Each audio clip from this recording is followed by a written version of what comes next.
like church, isn't it? Won't be seen.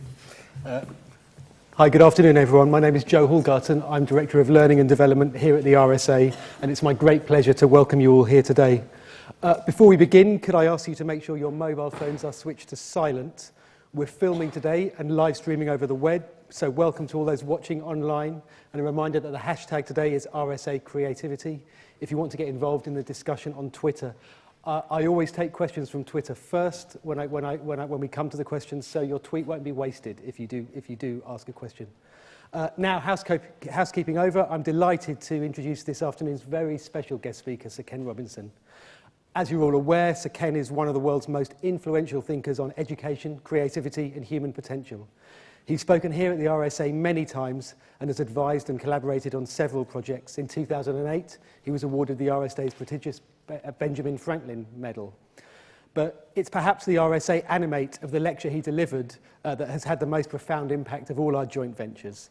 The 10-minute animated version of his Changing Educational Paradigms address became an online phenomenon, has been viewed millions of times around the world, and has galvanised thinking about the role that creativity plays in school. This week, Sir Ken is in the UK to discuss his new book, Creative Schools, Revolutionising Education from the Ground Up, which explores the practical implementation of these ideas in schools.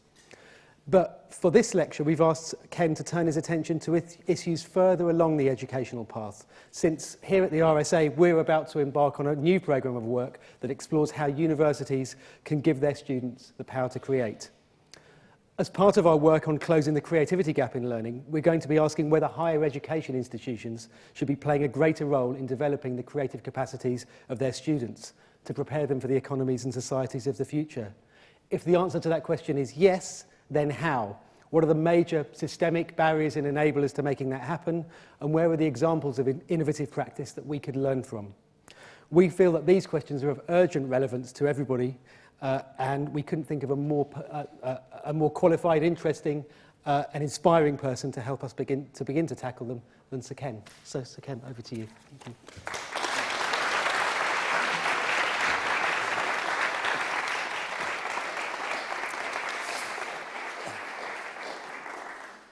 Thank you, Joe. So that's what I'm talking about, isn't it? That's good. Well, welcome. Thank you for coming. It really is always a treat to be at the RSA. I think I was here first about 20 years ago. Do you remember Keith Joseph? What? No, when Keith Joseph was Education Secretary, he came and spoke about better schools and also about work in higher education. You reach a point where you've seen an awful lot of education secretaries come and go. So I'm really looking forward to the next experience of that, actually. It's, hopefully it won't be too long before we have the pleasure again. No, I actually mean that.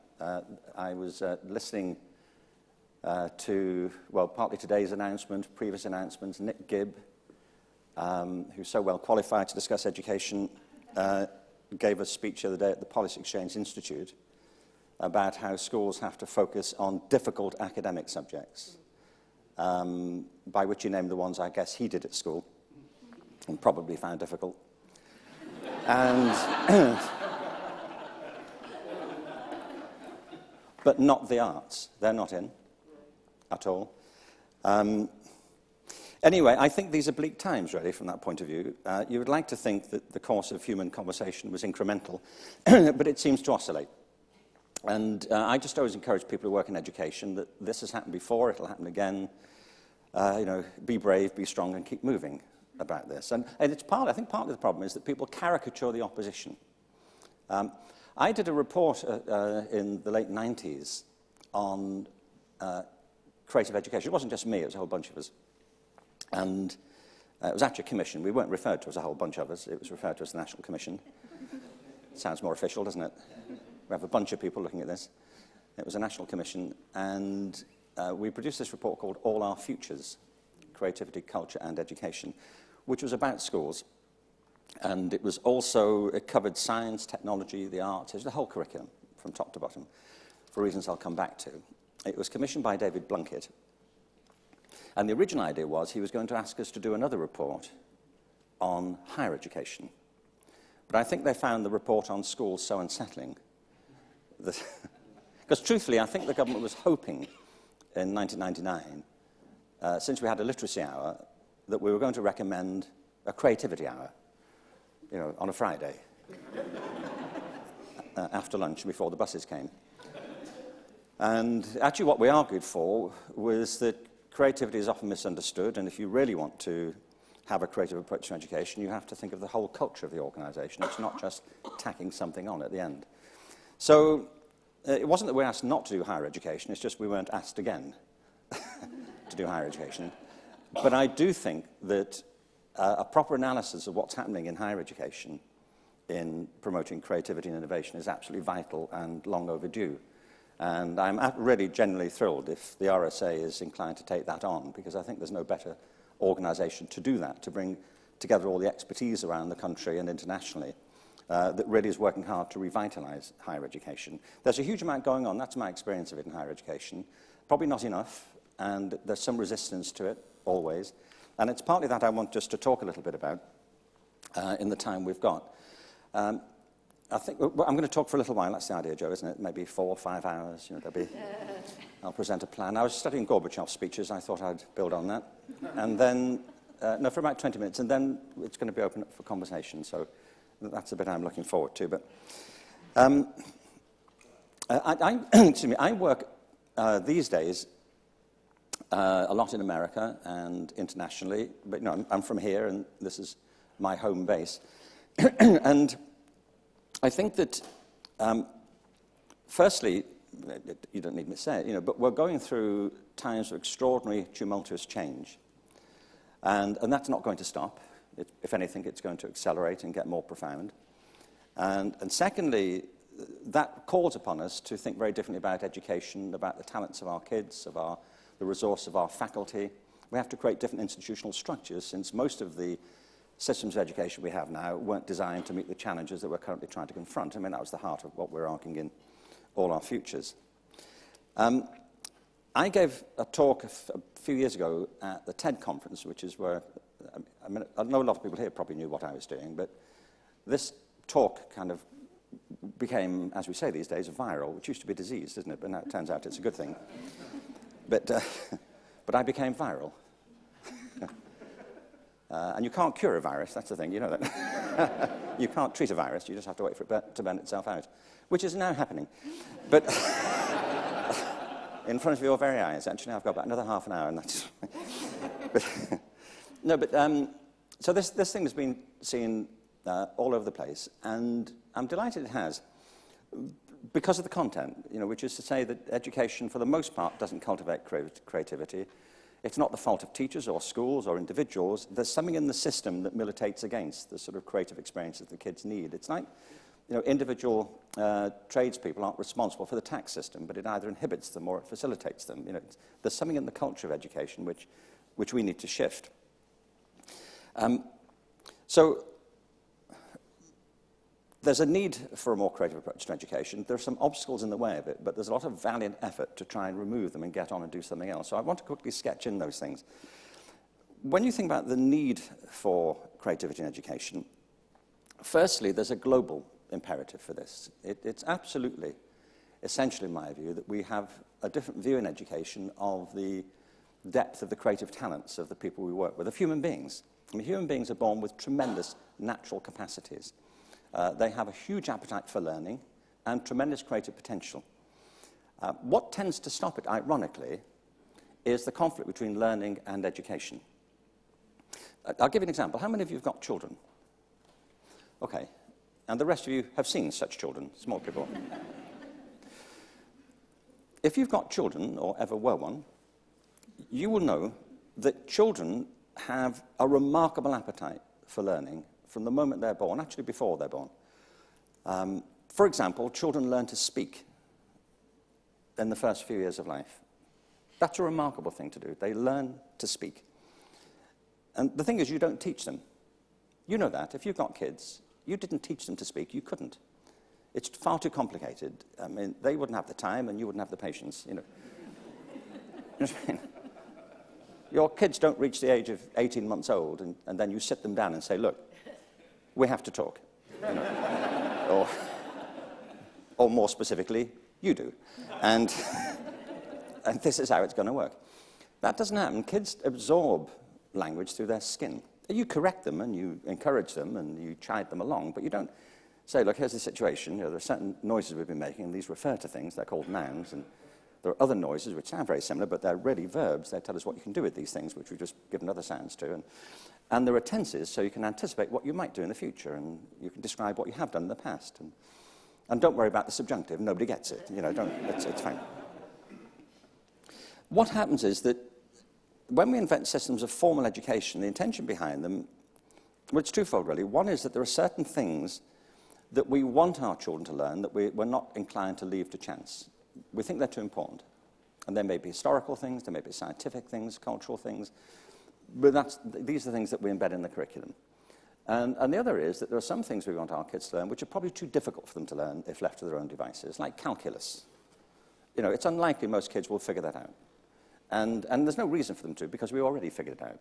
You know, there's no point in saying to children, look, we could tell you about calculus, but honestly, it's more fun if you invent it, all for yourself. I'll be down the corridor if you need me. So formal education has its purposes. They're economic, they're social, they're cultural, and they're personal. And the great contest, of course, is what the contents of the curriculum should be and what methods of teaching we should adopt.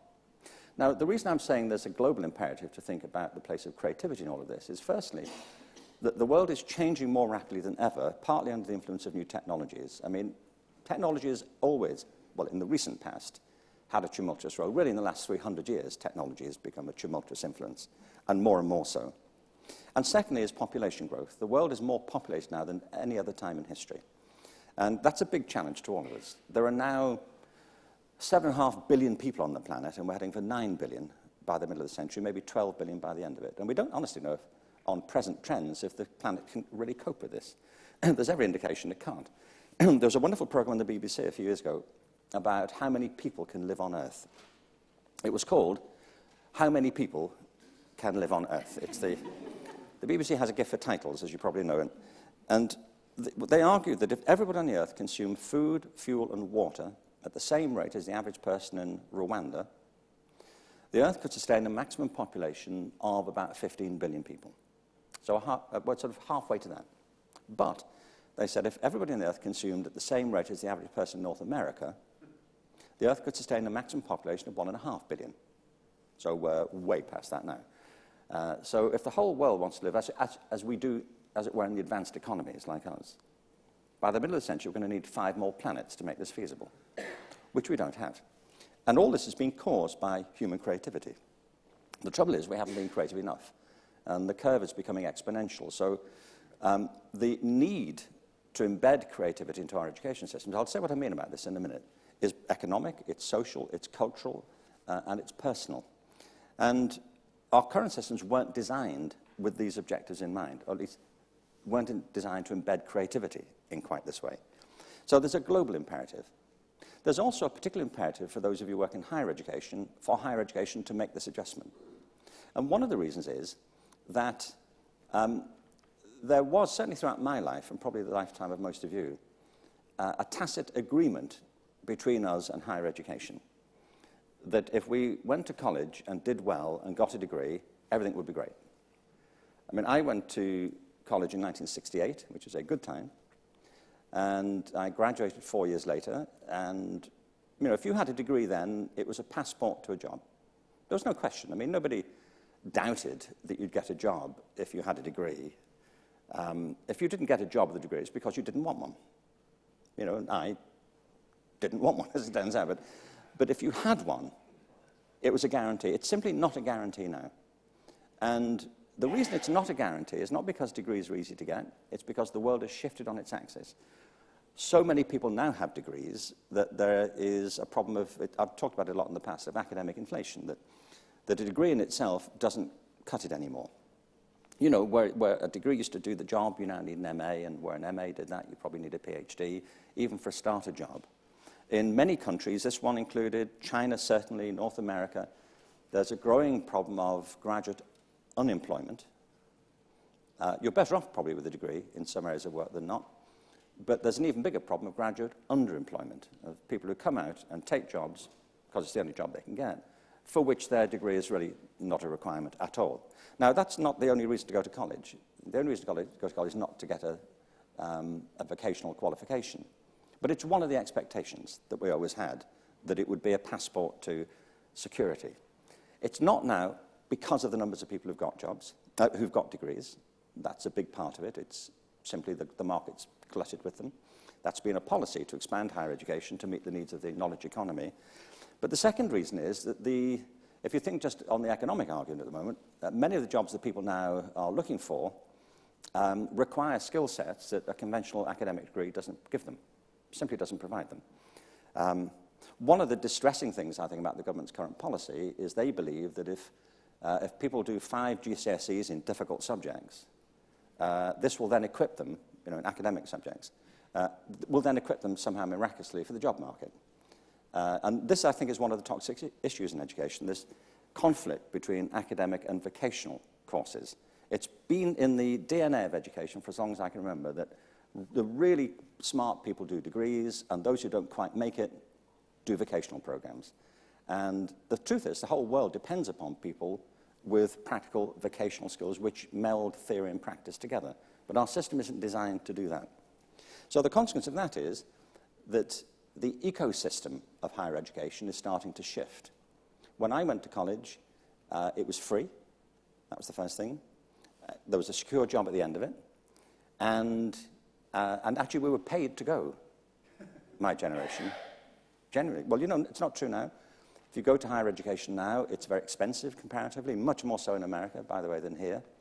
And there's a mountain of student debt. So people aren't leaving college free and unfettered. They're often leaving with this millstone of debt behind them. In America, currently, the total burden of student debt across the country is $1.3 trillion, which is higher than the total amount of credit card debt in America. I was listening to this rather chilling, or reading this rather chilling interview in I think it's the Wall Street Journal, I can't just remember now, it's a couple of years ago. But a guy who runs a debt collection agency in America, and he was bewailing the fact that since the recession of 2008, the debt collection industry has been having tough times. It's heartbreaking. And he said, and the reason is that people who run up debt commercially can escape it through bankruptcy. They just file for bankruptcy, and so they're out of the trap. And he said, and that's been a terrible thing for our industry. But he said, it's different with student debt because students can't declare bankruptcy. They have to pay it off. He said, and that is the future of our industry. And I remember the epithet. He said, the prospects for the debt collection industry in student debt are mouth-watering. I mean, this is a broken promise on a grand scale, isn't it? This unspoken relationship between ourselves, higher education, and our collective futures. So the ecosystem of higher education is shifting too. Students are less drawn to it. I mean, we used to think, I go to college, it'll all be fine. These days, people are really hesitating, thinking, well, should I do this or should I not do this? Is this worth it? Will this repay me in the long run? I mean, you may have a good time, you made it for good academic reasons, but then, of course, there's a whole growth of online learning, of MOOCs, and people think, well, maybe I can do this some other way for free and not encounter all that. So there are issues why higher education itself needs to engage with this agenda for the quality of the work they do, for the security of their students, and for the efficacy of their programs. But there are obstacles to making it happen. And as I see it, the obstacles are these. There are, so to speak, there are ideological problems facing the embrace of higher education around creativity. It's happening, but these things are slowing it down. One of them is there are persistent misunderstandings about the nature of creativity, misconceptions about what it is at the political level and often within institutions. These are some of the misconceptions about creativity. One is it's about special things, so it's often you ask adults if they think they're creative and they'll say they're not. What they really mean is they don't think they're artistic. There's a conflation of creativity with the arts. Now, I'm a lifelong advocate of the arts in education. I'm uncompromising about it. The first major report I did in this country was called The Arts in Schools.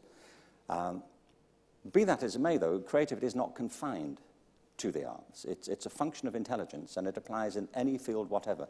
Years ago, I remember, I was speaking to a professor of pure mathematics. Well, I was a professor at Warwick, a professor of arts education, and I asked him what the criteria were for assessing a PhD in pure math.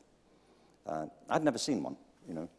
Actually, I asked him if there was a maximum length of a dissertation, a PhD dissertation in pure math. And he said, no. He said, why'd you ask? I said, well, because we have them in the humanities. We did at Warwick. We introduced a word length of 80,000 words for a doctoral dissertation, which was important, you know, because people had to be stopped. They did. At some point, you have to reach across and just break the pencil and say, enough. I was on an interview panel once, and at Warwick, and I approached this guy, who was one of the candidates, who'd just completed his PhD. I knew he was a candidate because the department had supplied a buffet. So the candidates could get together before the interviews and relax together. You know how relaxing that can be, you know, right before an interview with the other candidate. So, and to make sure people were really at ease, they had supplied a buffet that consisted entirely of things covered in puff pastry. So people going around balancing these plates, you know, vol au vent, sausage rolls, anything you think of that would crumble if you looked at it. So I approached this guy, and I could tell he was a candidate because he was covered in crumbs. And so I said to him, I approached him and I identified him, and I said, I gather you've just finished your PhD. And he had. It was at another university. And he said, yes. I said, how long was it, by the way? He said, how do you mean? I said, well, how long was it? He said, well, it was as long as it had to be. The fronted, you know. I said, well, how long did yours have to be? This is honestly true. He said it was 320,000 words. That's the Old Testament, isn't it? I fell to my knees. Master, I said, you have returned. And in such humble guise, you know, all covered in breadcrumbs. So I kept a straight face. It was important. I clenched my teeth, you know, because we had training programs at Warwick, you know, and how to control your facial muscles when faced with preposterous ideas.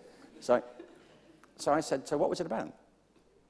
This monster thesis of yours. And he said it was called Further Education in Derby. Some issues. So this wasn't even a comprehensive study. This was like a promissory note of a longer work yet to be completed. You know, actually, he came into the interview, we asked him two questions to a panel of 8 of us, and we asked him the first question, which was, why have you applied for the job? And it took him 20 minutes to answer it. He had a verbal issue.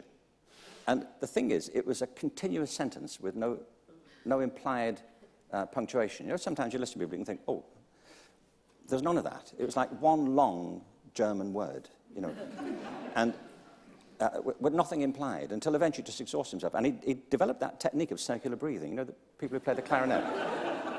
The people who play the clarinet can do that. You know, it kind of just went on and on, not obviously breathing at all. I think it just went through his skin. Anyway, we asked him one more question. It was our second and what proved to be our final question, which was increasingly hypothetical, which was, what would you do if we offered it to you? And which was absolutely no probability whatever at this point. Anyway, he left, and I turned to the guy who was chairing the panel. I said, what do you think of him? Because we're all a bit stunned. And he said, I thought he chewed more than he bit off. I thought it was great. So I asked this friend of mine, a maths professor, I said, how long, it's a maximum length for a maths PhD? He said, no, they're as long as they need to be. I said, well, how long do they normally need to be? And he said that he'd seen one, it was in pure math, and he said it was 22 pages of math, you know, mathematics, actually. I've been living in America too long, haven't I? Of mathematics. And, I mean, hard mathematics, obviously. You know, I mean, we're talking remainders and things like that, you know, but page after page after page of maths, you know, with equals at the end. I expect. So I said, well, how do you judge one? I mean, presumably it's right. You'd be cheesed off, wouldn't you? Spent 5 years doing a PhD in pure maths, comes out wrong. See me. He said, no, they're normally right. I said, well, how do you judge one? He said, there are 2 criteria. Originality, in other words, how creative it is, whether it breaks new ground, and secondly, aesthetic. I said, why does that matter? He said, because mathematicians believe that mathematics is the purest way we have of describing the truths of nature. And since nature is inherently beautiful, the more elegant the proof, the more likely it is to be true. That was his point. So I'm saying that creativity and aesthetic judgment and all that goes with it is a dynamic that sits at the heart of every discipline. It's not just music, it is dance, it's poetry, but it's maths, it's science, it's technology, it's engineering, it's architecture. It's a function of human intelligence to search for new ways of doing things and to look for ways of composing them which are aesthetically rewarding, satisfying, and to understand there are synergies between all of these things. So one misconception is that creativity is just a part of the institution. Actually, a creative institution is creative in all of its manifestations, in every department, everywhere, potentially. The second is that creativity is about special people. It really isn't. If you're a human being, it comes with a kit. You have creative capacity. Now, you may not discover it. It's like some people can't read and write. It's not that they couldn't, they just can't. They haven't learned what's involved. A third misconception is that there's really nothing you can do about this. You're either creative or you're not, and that's the end of it. And that's not true. You can teach people to be creative, more creative. And the fourth one is that creativity is something to do with just letting go, kind of running around and giving vent and brainstorming. And that may be a part of the creative process, but real creativity is not the opposite of knowledge and discipline. It's an intimate partner of knowledge and discipline. You cannot be creative, ultimately, in any field, unless you grasp and control the materials and the disciplines that are inherent in the field itself. That process may involve challenging them, but you do have to do it. So there are conceptual problems, or ideological problems, I think of them. A second one is that our education system is obsessed with linearity, and the idea that you follow a straight path from primary school right the way through. And it's why we're having this deadening culture of imposition of university values, as it were, on primary schools these days. Young kids who are being tested. There's a firm in Hong Kong now that is training children for their interview for kindergarten, training them to get them ready for it. I tweeted recently, you should know this, I tweet these days. I asked people if they're, let me ask you, how many of you are doing now what you thought you were doing when you were 12? Yeah. What is it you're doing? Art. So you knew at 12. Pardon? I asked you about 12. Why talk about 5? Get out. I do apologize.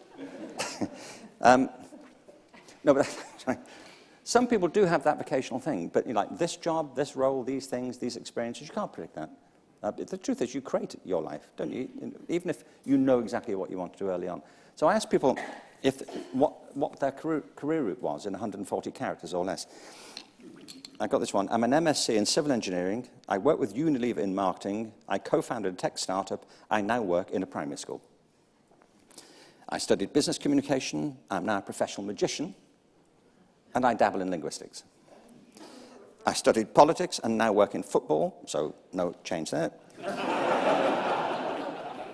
I studied music, taught English, then studied psychology, and now I work in prisons. And this last one I loved. I had a lifetime in theatre. I now run a Dutch cheese shop in the Scottish Highlands. Does that count? Yes. Yes, that counts. That's my point, you see. If you start to plan an education system purely on the basis of utility and uniformity, you discard many of the latent talents that most people have, which may be the very things that carry them into their futures. There was a report done recently of heads of engineering in companies in Silicon Valley. They looked at 650 of them, 652. 90% of them had degrees, and 60% of those with degrees had graduated in the humanities. The study assumed that going in, they'd all be science or mathematics students. There were some. but the majority came from humanities backgrounds.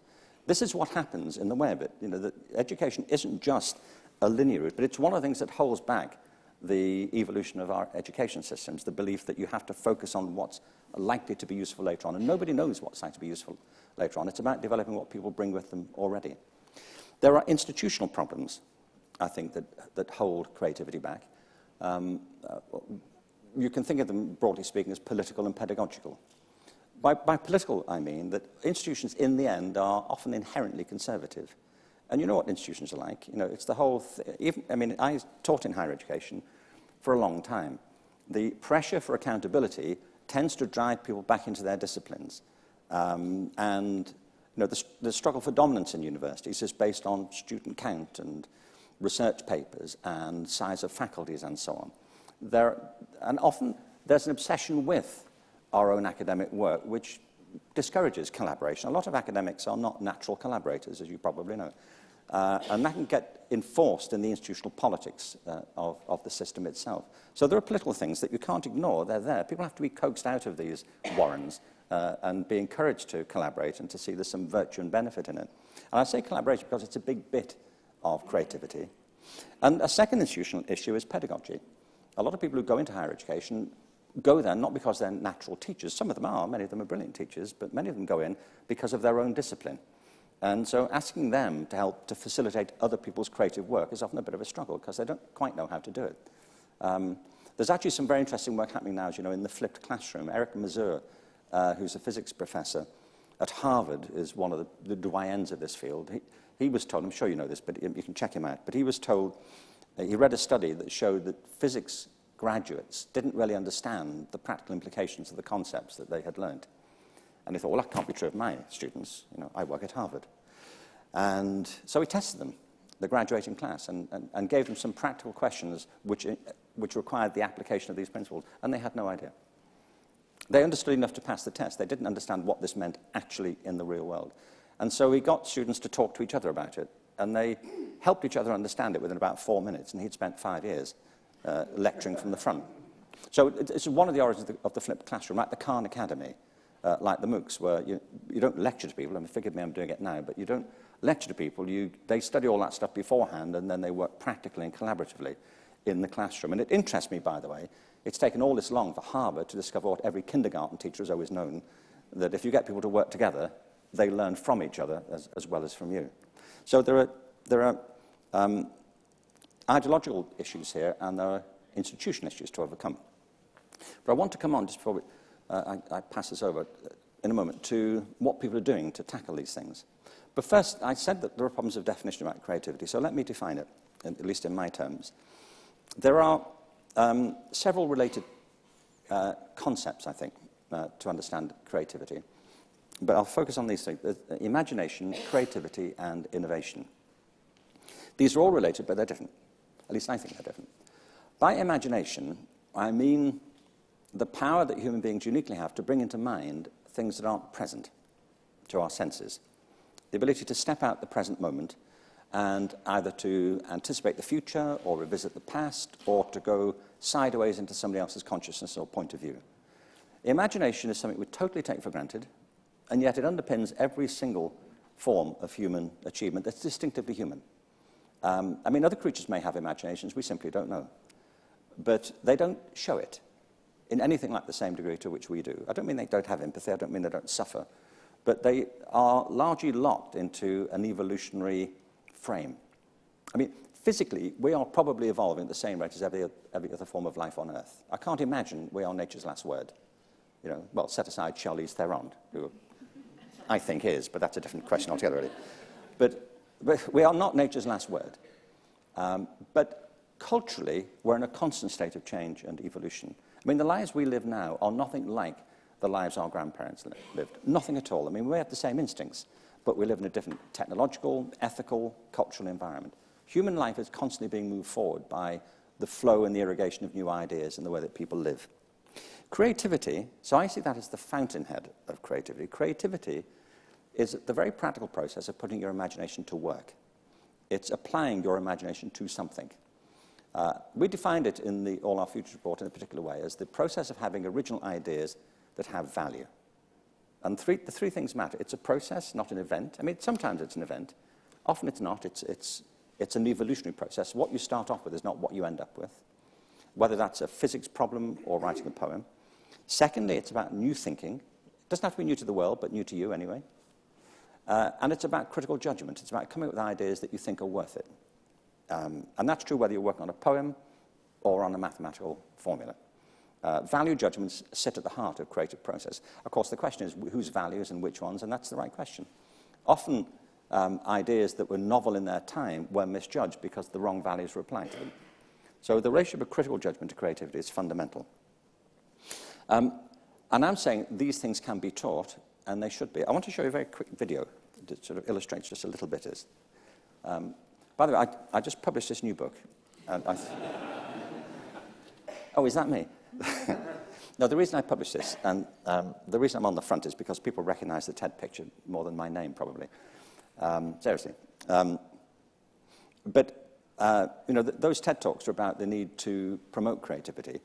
And I was at an event a few years ago, and somebody said to me, "You've been at this a long time now, haven't you?" I said, "What's that?" And they said, "Trying to change education." I said, "Yes, that's right." And this guy said, "What is it now, 6 years?" I said, "How do you mean 6 years?" And he said, "Since that TED Talk." And I said, "Yes, but I was alive before that. This was just like a moment."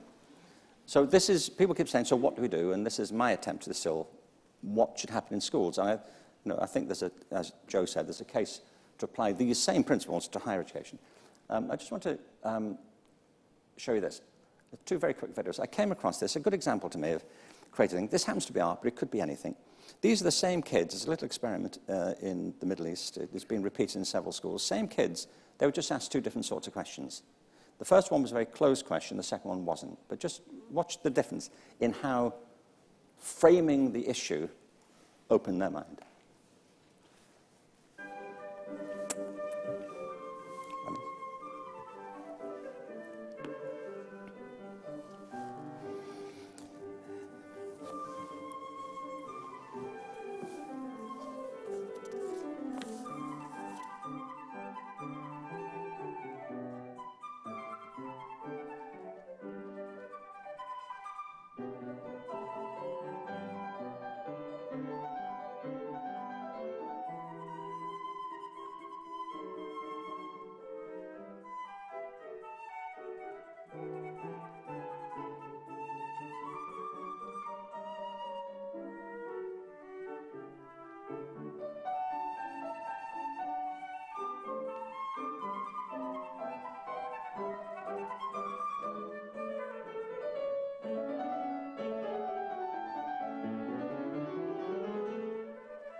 That's great, isn't it?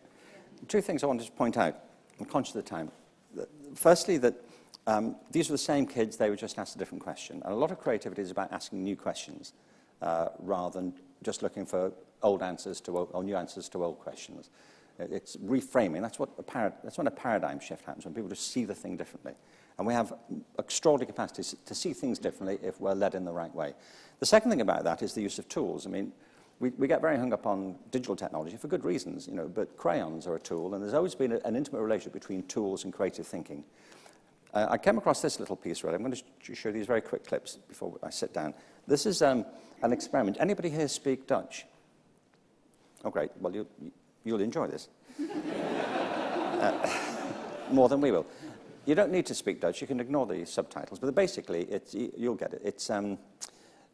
It's an experiment setup. It's about 90 seconds long, maybe, I think. But they got a bunch of people to go into this room. There's a plastic tube with a peanut at the bottom. They have to get it out. They have to work out. You have to think creatively to get the peanut out of the tube. Okay? So see if you get it before they do.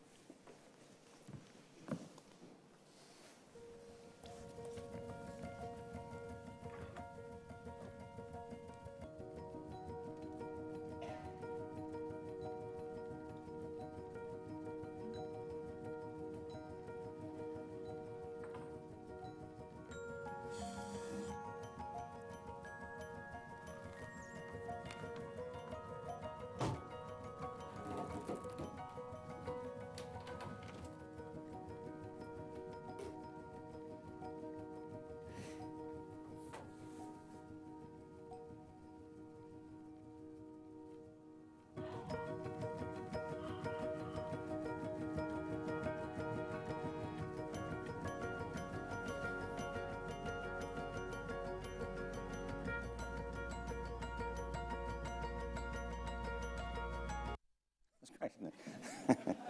Well, a couple of things on that. Well, one is that some people got... Did anybody here get it? Okay, yeah. No, see, sometimes a creative breakthrough is just like you get it. Just a moment. Sometimes things come fully formed into your head and think, that's it. More often than not, it's a process of trial and error. You may not get it at all, and you may have lots of failures along the way. It is an iterative process, and some of the people figured this out eventually. Other people just got it right, and some never got it at all. But everything they needed was there. And this is what I find so interesting about this. One is that water there was a tool. Tools do several things in our relationship with creative work. One is they extend our reach. They now allow us to do things we couldn't do before that.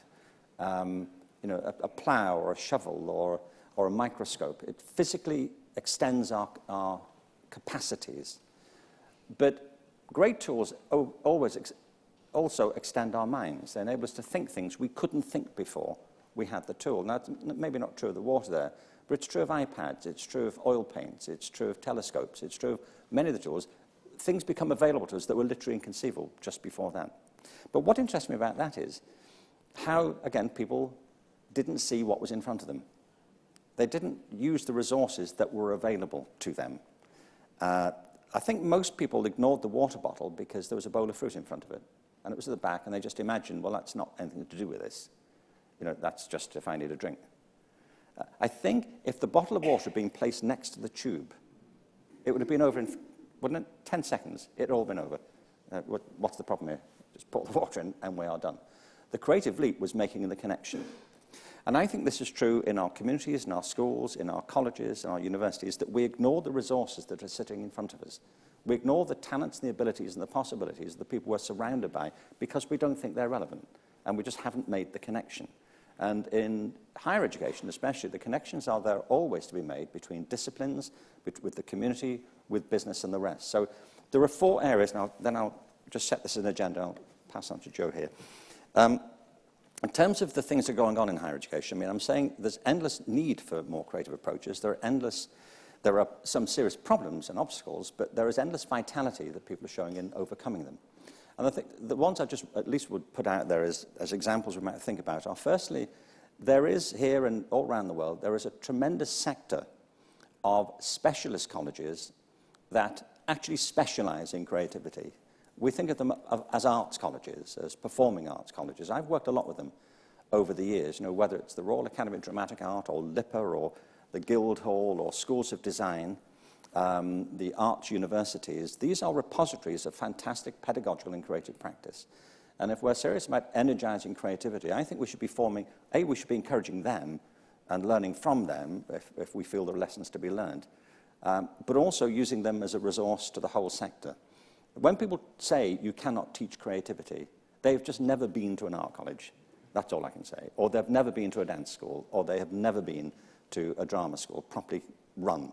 Now, it doesn't follow these things are naturally creative. I know people who've been through these programs who come out deadened by them because of the quality of particular teachers they met. I know people who studied piano for 10 years and never want to open the lid again. They're not naturally creative, but there is tremendous creative capacity there and tremendous experience. And I think because of our attitude to the arts generally, they tend to be pushed to the side of our mainstream concerns. And I think they're a much bigger resource than we can imagine. Secondly, there is currently a whole movement in this country, particularly in the economic field, into entrepreneurship education. And I think it's a really important move. And there are similar things happening in the United States. There's an organization, it's called Entrepreneurship Education UK. I think there's some people here, am I right, from that organization. There's a whole network. I think it's about 1,000 people now, is that right, a network, over 100 institutions. And I think they're doing great work. If you go on their website, there are all kinds of case studies and examples of projects that are happening there to promote collaboration within the institutions and with business. I mean, to set up incubators, to provide resources, opportunities for trial and error, to helping young people set up businesses, but to work alongside other people who are tried and tested and seasoned. And we might talk a little bit more about that when we get to the Q&A. There are big movements in creative pedagogy, and I think this is really important because teaching people facts and information is a part of creative pedagogy, but it's not the same thing as. Helping people to open their minds up to new possibilities like this is about framing questions, organizing encounters, knowing how collaboration works, knowing how questions can be raised and can be put differently.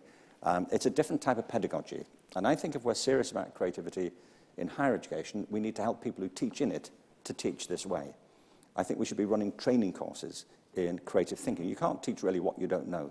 There are ways in which we can help teachers themselves become more creative by broadening the compass of their creative repertoire. And there are also many campuses which are recognizing the need to have, as it were, sort of a more creative environment. Cultural programs writ large. There's a whole movement in creative campuses. Because in a way, we have to improve the value proposition for students these days. There has to be some good reason to show up for 3 or 4 years at an institution that you don't get through going onto a MOOC. And there's also a recognition that creativity is a function of the culture of the whole organisation. I was at Warwick, for 12 years. We had one of the biggest art centres in the country there, and it was a constant flow of new ideas, new experiences running through it. There are, I think Falmouth is a great example, Plymouth, University of Huddersfield are really standing out, I think, for the kind of work they're doing to have a general creative culture in the institution. I'm really excited by this. I think there is a whole movement here to build on. Culture, you think it comes down to habits and habitats, redesigning campus spaces, and also redesigning the algorithms of behavior that run through them. I don't think it's an option anymore. That's the truth of it. If universities are to play their part in the challenges that we face, they have to grapple with all this. And I say universities, I mean, by the way, I want to mean higher education in general, not just universities, but all the post-secondary education.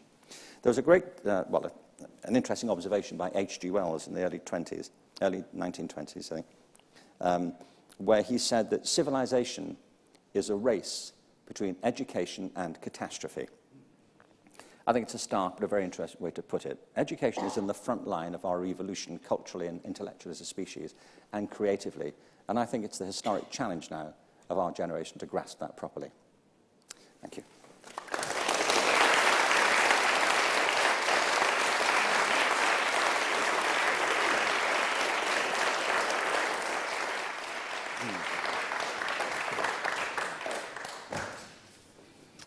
Thanks, Ken. That was fascinating. We only have 5 minutes for questions now, I'm afraid. Oh, good. But no, I'm let's sorry, really? see if first we can just, if there's anybody who's got questions from Twitter first. No? Okay, we'll take just 2 or 3 questions here. Gentleman there first, please, and over there. Let's just take those 2 first, please. Ken, I've not met an educationalist who doesn't agree with your analysis of what's wrong with education in this country, in America and around the Western world. I've also not met an educationalist who's not inspired by your vision of a more personalised pedagogy and a more personalised paradigm. But neoliberalism has brought along with it a very punitive culture of compliance. Which neoliberalism, yes, the whole Western neoliberalism. Yeah. And it is very You have to be very brave to innovate in the context that we find ourselves in, particularly in British education. Yeah. I just wonder whether that makes your bottom-up, let 1,000 flowers bloom in Death Valley kind of approach seem a bit politically naive. Well, the thing is that one of the things I argue in creative schools is that to help change happen, firstly, you need a diagnosis of the problem. There's no point in solving the wrong problem. Secondly, you need a vision of what the alternative is that you would prefer, and then you need a theory of change to get from here to there. And I think, firstly, the education system can change, and it's not just that it can, it is changing. It does change. You have to, I'm not saying you, but one has to understand what sort of system it is. It's not a monolithic system, no matter what Nick Gibb thinks or Nicky Morgan. I mean, I'm always keen to say, that rock and roll, one of the greatest cultural movements of our time, was not a government plan. This didn't come out of a series of focus groups at the DCMS with some pilot funding. Sometimes there is a Canute-like attitude among politicians, trying to turn the clock back and hold the tides of change. Education is what's often called a complex adaptive system. I mean, it is complex, highly complex. There's fantastic work going on within this culture already, despite the political climate. It is changing. I see schools of all sorts evolving despite it. And it's riddled through with what are sometimes called emergent qualities. And one of them is the changing attitudes of graduates. Another is the pervasive impact of digital technology. And frankly, I know it's a struggle. I'm not naive about this. And there are a big commercial force at work here. I mean, this whole testing industry, in America, for example, it's a multi-billion-dollar industry. In America, the turnover of the income of the testing industry in America is greater than the income from the domestic cinema box office, bigger than the National Football League. It's $16 billion a year. And this isn't a group of benign educators helping to make the world get better. It's people profiteering on the back of kids. I know that. But at the same time, there are big shifts happening in the system. And nobody ever suggested it would be easy. It's like feminism. It's like civil rights. It's like the need for people to regain their own human rights. This whole thing that's going on with the Bill of Rights just now is always a struggle. And there are people ranged against it who sometimes think they're doing the right thing, by the way. I'm sure the government thinks it's doing the right thing. I don't know what they think the right thing is, but I'm sure they think they're doing it. And so, no, I'm not underestimating it. But I do think that what really changes the world is people with a vision and passion and compassion and a sense of that there is a better way of getting these things done. And it's that Margaret Mead thing, isn't it? It's the only thing that ever did change the world. So I just think that you have to kind of keep the faith, so to speak, and know that you are actually doing the right thing. You need to do it better always, but at least you need to know you're on the right track. Great. Thank you so much for your talk, and I love the fact that you spoke about a child or a baby being a learning machine. And the word... Organism. Whatever. Yeah. Yes, no, true, Yeah. absolutely. But the word that comes to me is nurturing. And Yes. you've said it's about the whole culture, and I would think that university people would do well to observe kindergarten. They don't have kindergartens in this country. It's an interesting use of the word nursery they use. Yeah. To observe what happens in kindergartens, and that kindergarten teachers should be the highest paid, most respected in society. Would Yeah. you have any comments on that? See, well, I mean, kindergarten, of course, is, it's the gardening metaphor, but I think people in higher education would benefit from spending time in nurseries, genuinely, and just watch what goes on there. And I think it's a great sadness to me that pre-kindergarten and kindergarten education is now is another test bed. I think they've lost their minds about this. And it's why, by the way, one of the emergent features is that parents who can afford to are pulling away from this. And part of what lies behind this is the governments are trying to break the system up. They're exposing it to profit and to competition because they want to withdraw funding from it and because it's another source of profit. It's certainly happening in America. This whole charter school, free school movement is bogus from an educational point of view. There's no evidence whatever that these free schools or charter schools or for-profit universities are any better than the public ones. They're just better supported at the moment. But I do think that, see, particularly in education, there are some some truths we hold to be self-evident, which is that education should at its best be about learning, and at the heart of an education system is the relationship between teachers and students.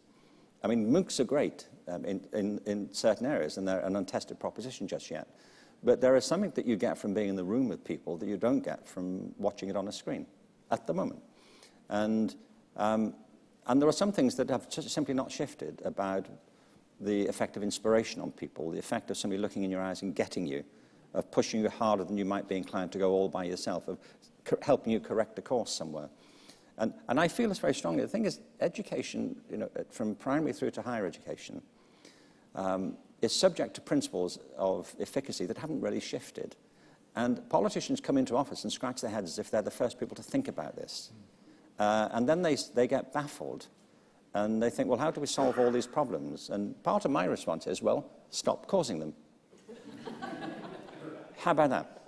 Because a lot of the problems in education are caused by the system, by the way we group people by age all the time, by the way we subject them to this pressure of testing. And if you remove some of these things, the problem starts to right itself. And the thing is, we've always known it.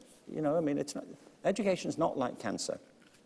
It's not like we don't know what works. It's not a disease. We know what works. It's just successive governments seem to be resistant to the idea of it because they don't know how to make it happen on a big scale, because they think their job is to control everything. And, like Montessori, knew what worked, and it worked in the harshest parts of the cities.